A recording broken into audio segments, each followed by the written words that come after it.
வணக்கம். இது நியூஸ் ஃபர்ஸ்டின் மதிய நேர பிரதான செய்திகள்.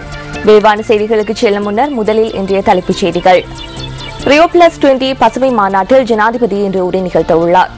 இந்திய தேசிய பாதுகாப்பு ஆலோசகர் இம்மாத இறுதியில் இலங்கைக்கு வரவுள்ளார். ஜூலம்பிட்டி அமரே இன்று மீண்டும் நீதிமன்றத்தில் ஆஜர் செய்யப்பட்டார். தொடர்பான உள்நாட்டுச் செய்திகள். ரியோ+20 பசுமை மாநாட்டில் கலந்து கொள்வதற்காக ஜனாதிபதி மஹிந்த ராஜபக்ச பிரேசிலுக்கு விஜயம் செய்துள்ளார்.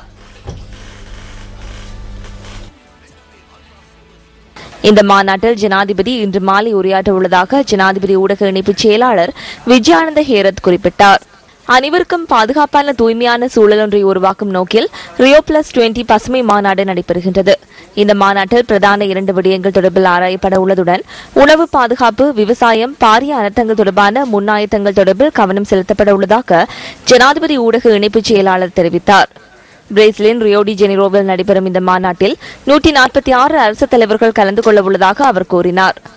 அரசு தலைவர்கள் பங்கேற்கும் மாநாடு இன்று முதல் எதிர்வரும் 23ஆம் தேதி வரை நடைபெற உள்ளதாகவும் ஜனாதிபதி ஊடக இணைப்பு செயலாளர் விஜயானந்த ஹேரத் மேலும் குறிப்பிடுகின்றார். இந்திய தேசிய பாதுகாப்பு ஆலோசகர் சிவசங்கர் மேனன் இந்த மாத இறுதியில் இலங்கைக்கு விஜயம் செய்ய உள்ளார். ஐக்கிய நாடுகளின் மனித உரிமைகள் பேரவையில் இலங்கை தொடர்பில் அமெரிக்கா முன்வைத்த பிரேரணிக்கு இந்தியா ஆதரவாக வாக்களித்ததன் பின்னர் இடம்பெறும் விஜயமாக இது அமைந்துள்ளது என தி ஹிந்து செய்தி வெளியிட்டுள்ளது. இதேவேளை பிரேசிலில் நடைபெறும் ரியோ மாநாட்டில் கலந்து கொள்ளும் ஜனாதிபதி மஹிந்த ராஜபக்ச இந்திய பிரதமர் கலாநிதி மன்மோகன் சிங்கை சந்திக்க உள்ளதாக தி ஹிந்து செய்தி வெளியிட்டுள்ளது. இந்த சந்திப்பிற்கும் இந்திய பாதுகாப்பு செயலாளரின் இலங்கை விஜயத்திற்கும் இடையில் எவ்வித தொடர்பும் இல்லை என இந்திய அதிகாரிகள் ஹிந்து ஊடகத்திற்கு தெரிவித்துள்ளனர். இலங்கைக்கான முன்னாள் இந்திய உயர்ஸ்தானிகரான சிவசங்கர் மேனன் இறுதியாக கடந்த வருடம் ஜூலை மாதம் இலங்கை வந்திருந்தமை குறிப்பிடத்தக்கது. நீதிமன்றத்தில் ஆஜரான கீகன கமகே அமரஸ்ரீ என்ற ஜூலம்பிட்டி அமரே தங்காளி மேல் நீதிமன்றத்தில் இன்று மீண்டும் ஆஜர் செய்யப்பட்டார். ஹம்பாந்தோட்டையில் அண்மையில் நடைபெற்ற மக்கள் விடுதலை முன்னணியின் கூட்டம் மீது மேற்கொள்ளப்பட்ட துப்பாக்கி பிரயோகம் தொடர்பிலான குற்றச்சாட்டு இவர் மீது சுமத்தப்பட்டுள்ளது. 2002ஆம் ஆண்டு தங்காளி சிறைச்சாலையில் தடுத்து வைக்கப்பட்டிருந்த நிலையில் தப்பியோடியமை, மித்தனிய பகுதியில் கொலையொன்றை செய்தமை மற்றும் கொலை செய்ய முயற்சித்தமை ஆகிய குற்றச்சாட்டுகள் தொடர்பிலான சில வழக்குகள் தொடர்பில் ஜூலம்பிட்டியா அமரே என்ற நபர் நீதிமன்றத்தில் ஆஜரானதாக போலீசார் நேற்று குறிப்பிட்டனர். தங்காளி மேல் நீதிமன்றத்திற்கு அவர் இன்று அளித்து வரப்பட்ட காட்சிகளே இவை.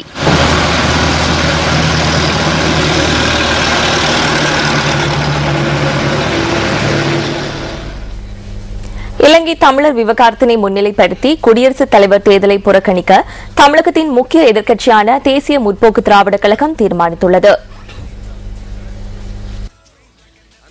குடியரசுத் தேர்தலில் வாக்களித்தாலும் தமிழர்களின் பிரச்சினைகளுக்கு தீர்வு வழங்கப்படாது என்பதால் தேர்தலில் வாக்களிக்காதிருக்க தீர்மானித்ததாக தேசிய முற்போக்கு திராவிட கழகத்தின் தலைவர் விஜயகாந்த் குறிப்பிட்டுள்ளதாக பிபிசி செய்தி வெளியிட்டுள்ளது. தமிழக மீனவர்கள் தாக்கப்படுதல், இலங்கை தமிழர் பிரச்சினை, கச்சத்தீவு, காவிரி, முல்லை பெரியாறு என பல விடயங்களை தீர்ப்பதற்கு இதுவரை நடவடிக்கை எடுக்கப்படவில்லை என அவர் சுட்டிக்காட்டியுள்ளார். குடியரசுத் தலைவர் தேர்தலில் அனைத்திந்திய அண்ணா திராவிட முன்னேற்றக் கழகம் முன்னாள் மக்களவைத் தலைவர் PA சங்மாவையும், திராவிட முன்னேற்றக் கழகம் ஐக்கிய முற்போக்கு கூட்டணி வேட்பாளர் பிரணாப் முகர்ஜியையும் ஆதரிக்கப் போவதாக அறிவித்துள்ள நிலையில் விஜயகாந்த் இதனை தெரிவித்துள்ளார். கடந்த முறை சட்டமன்ற தேர்தல்களில் அனைத்திந்திய அண்ணா திராவிட முன்னேற்றக் கழகத்துடன் இணைந்து போட்டியிட்ட தேசிய முற்போக்கு திராவிட கழகம் சட்டமன்றத்தில் எதிர்க்கட்சியாக விளங்குகின்றமை குறிப்பிடத்தக்கது. பல்கலைக்கழக கல்விசாரா ஊழியர்கள் ஏற்பாடு செய்த பேரணியொன்று தற்போது இடம்பெற்று வருகின்றது. கொழும்பு பல்கலைக்கழகத்திலிருந்து இந்த பேரணி ஆரம்பிக்கப்பட்டது.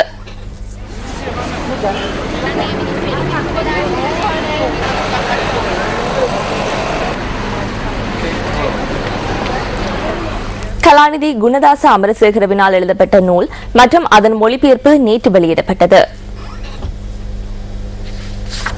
சிரேஷ்ட அமைச்சர் சரத் அமுனுகம தலைமையில் இந்த நூல் வெளியீட்டு விழா நடைபெற்றது.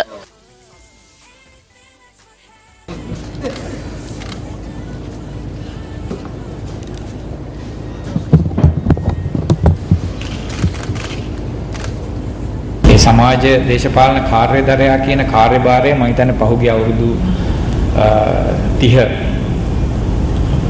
පමණ කාලය තුළ ටිය கடந்த 30 வருடங்களாக சமூக அரசியல் தொடர்பான விடயங்களை அதிக அளவில் வெளிப்படுத்திய ஒரு எழுத்தாளர் இவராவார். சமூகத்தின் சிரேஷ்ட மட்டத்தில் எவ்வாறான மாற்றங்கள் ஏற்படுகின்றன. எனினும் அவர் அரசியலில் ஒரு பக்கத்தை மாத்திரம் வெளிப்படுத்தவில்லை. அதன் காரணமாகவே சூலம்பிட்டி அமரே போன்றவர்கள் தப்பியிருந்ததாக நமக்கு கூற முடியும். එතනින් පස්සේ එක්තරා විදිහකට එම දේශපාලන ඉතා වැදගත් දේශපාලන සංසිද්ධිය පිළිබඳව කතා කිරීම යම් කිසි විදිහක මේ අමරසේකර මහත්මයාගේ අවධානයෙන් ගිලිහෙනවා කියලා කියන එකයි මගේ අදහස. දැන් මම හිතනවා ඒ නිසාද ජූලම්පිටිය අමරේ මගේ හැරෙන්නේ කියන අදහස අපිට සාකච්ඡා කරන්න පුළුවන්.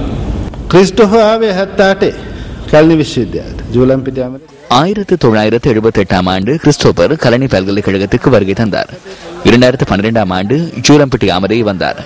1947 ஆண்டு DS சேனநாயக்க பொலுந்தை தூக்கிக் கொண்டு நான் ஜனநாயகத்தை பாதுகாப்பதாக கூறினார். எனினும் பாரிய அளவில் எதுவும் இடம்பெறவில்லை. இருப்பினும் இது வீழ்ச்சியடையவும் இல்லை. நாம் நிறைய விடயங்களை முன்னெடுக்க வேண்டும். இது தொடர்பிலேயே நாம் கலந்துரையாட வேண்டும். அரச பொறியியலாளர் கூட்டுத்தாபனத்திற்கு சொந்தமான பாளையகுட மத்திய தொழில் நிலையத்தை விற்பனை செய்வதற்கு அதிகாரிகள் நடவடிக்கை மேற்கொள்வதாக கூட்டுத்தாபன பொது ஊழியர்கள் சங்கம் குற்றச்சாட்டுகின்றது. கொழும்பில் நேற்று நடைபெற்ற ஊடகவியலாளர் சந்திப்பில் அதன் தலைவர் DW அபிசேகர இதனை கூறினார்.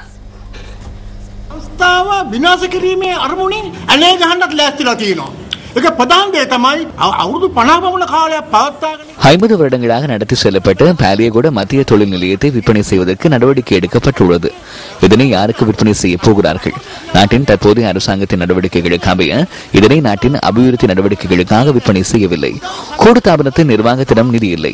நிதியை தேடுவதற்காக இதனை விற்பனை செய்ய உள்ளனர். இது தொடர்பில் நாம் விடயத்துக்கு பொறுப்பான அமைச்சருக்கு எழுத்து மூலம் தெளிவூட்டினோம்.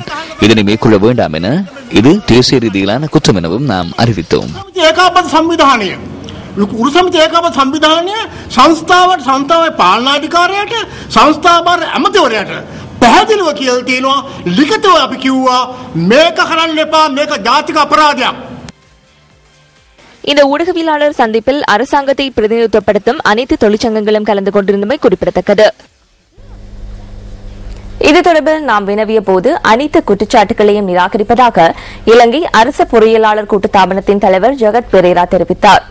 8 வருடங்களாக உரிய முறையில் பயன்படுத்தப்படாத குறித்த இடத்தில் சகல பொருட்களையும் சேவையினையும் பெற்றுக் கொள்ளக்கூடிய வர்த்தக நிலையம் ஒன்றை நிர்மாணிக்க தீர்மானித்துள்ளதாக அவர் கூறினார்.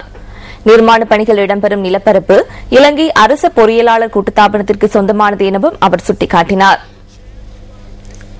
தற்போதைய அதிபரின் சேவை நீடிப்பது அவசியம் என வலியுறுத்தி காலி வித்யாலோக வித்யாலயத்தின் பழைய மாணவர்கள் மற்றும் பெற்றோர்கள் இன்று மீண்டும் ஆர்ப்பாட்டத்தில் ஈடுபட்டனர். அதிபர் ஒருவர் இருக்கும் பட்சத்தில் மற்றொரு அதிபர் நியமிக்கப்பட்ட சம்பவத்திற்கு எதிர்ப்பு தெரிவித்து கடந்த 11ஆம் தேதி இவ்வாறானதொரு ஆர்ப்பாட்டம் முன்னெடுக்கப்பட்டிருந்தது. காலி வித்யாலோக மகாவித்யாலயம் ஒன்றில் கடந்த 11ஆம் தேதி முதல் பெற்றோர்கள் சிலர் சத்தியாகிரக போராட்டத்தில் ஈடுபட்டனர்.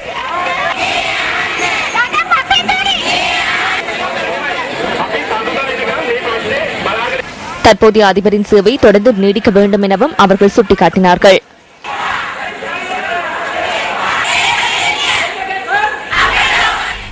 இது தொடர்பில் கல்வி அமைச்சின் செயலாளர் கோட்டாபய ஜயரத்னவிடம் நாம் வினவினோம். இந்த பிரச்சினைக்கு விரைவில் தீர்வை பெற்றுத் தருவதாக அவர் குறிப்பிட்டார். களனி கொகல்வில பகுதியின் குறுக்கு வீதி ஒன்றில் இடம்பெற்ற கத்திக்குத்து சம்பவத்தில் ஒருவர் உயிரிழந்துள்ளார். இந்த கொலை நேற்றிரவு இடம்பெற்றுள்ளதாக போலீசார் கூறினர். கொகல்வில ரயில் மார்க்கத்திற்குள் பிரவேசிக்கும் குறுக்கு வீதியில் இந்த கத்திக்குத்து சம்பவம் இடம்பெற்றுள்ளது. இந்த சம்பவத்தில் 48 வயதான ஒருவரை உயிரிழந்துள்ளார். சம்பவத்துடன் தொடர்புடைய சந்தேக நபர் கைது செய்யப்பட்டுள்ளதுடன் பிரேத பரிசோதனை இன்று நடைபெறவுள்ளது. சந்தேக நபர் காயமடைந்துள்ளதுடன் அவர் தேசிய வைத்தியசாலையில் சிகிச்சை பெற்று வருவதாக போலீசார் கூறினர். சந்தேக நபர் மற்றும் கொலை செய்யப்பட்ட நபருக்கு இடையில் ஏற்பட்ட வாய்த்தர்க்கம் முற்றியமையினால் இந்த சம்பவம் இடம்பெற்றுள்ளதாக போலீசார் குறிப்பிட்டனர். களனி போலீசார் மேலதிக விசாரணைகளை முன்னெடுத்துள்ளனர்.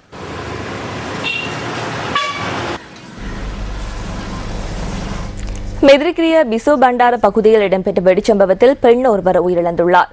இன்று அதிகாலை 1:30 அளவில் குறித்த பெண் தனது வீட்டிலிருந்து வெளியே வந்தபோது இந்த வெடிச்சம்பவம் இடம்பெற்றுள்ளதாக போலீஸ் ஊடக பேச்சாளர் போலீஸ் அத்தியட்சகர் அஜித் ரோஹன குறிப்பிட்டார். இதன்போது படுகாயமடைந்த 37 வயதான பெண் வைத்தியசாலையில் அனுமதிக்கப்பட்டதன் பின்னர் சிகிச்சை பலனின்றி உயிரிழந்துள்ளார். வெடிச்சம்பவம் இடம்பெற்ற வேளையில் அவரது கணவரும் குழந்தையும் வீட்டிற்குள் உறங்கிக் கொண்டிருந்ததாக தெரிவிக்கப்படுகின்றது. இந்த சம்பவம் தொடர்பிலான மேலதிக விசாரணைகளை மெதிரிகிரிய போலீசார் மேற்கொண்டு வருவதாக போலீஸ் ஊடக பேச்சாளர் மேலும் குறிப்பிட்டார். விளம்பர இடைவேளையின் பின்னர் செய்திகள் தொடரும்.